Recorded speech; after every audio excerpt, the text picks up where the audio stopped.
This is a show where I remember talking to cast members on The Sopranos when that show was on, interviewing them, and they would say, we're so afraid, because any week we could get the call from David Chase that our character is going to die.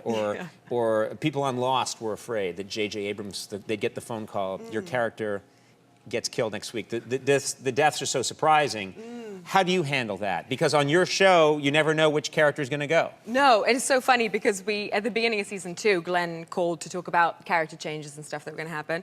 And he said, no, don't worry, you know, it's not that call. I was like, which call? He goes, well, you know, everybody gets so scared when I call you and, you know, that it's going to be the death call and stuff. And I was like, I wasn't even thinking that, but now every time my phone rings, that's exactly what I think when he calls. I'm like, you know, so I put it in a bucket of water. And you know, when he calls, you dunk it in the fishbowl. Yeah, exactly. I like you're getting called by a Brooklyn bookie. I got good odds for you.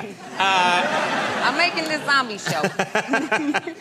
Do you think they would tell you in advance? Would they warn you if your character was going to? Yeah, they do, but I send them so many presents, so it doesn't matter. No, nice. No, you just don't pull a Val Kilmer on the show, and then you're fine. What do you mean, a Val Kilmer? I mean, you behave yourself. Oh, yeah. Yeah, you behave yourself. Oh, like she's telling you anything you don't know. Everyone's like, that Val Kilmer, cuckoo. Even Val Kilmer at home knew what you meant. Yeah, exactly. Val Kilmer's at home.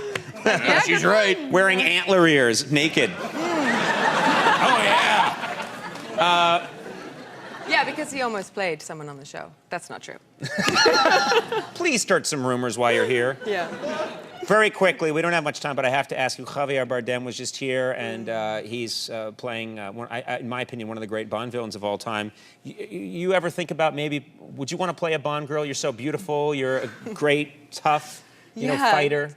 You know, I would love to do a Bond thing where you were a boy the whole time, and you were some kind of kung fu kick-ass boy, and then you realize that you have short hair, and at the end you realize you're a woman, and you have mad sex with Bond or something.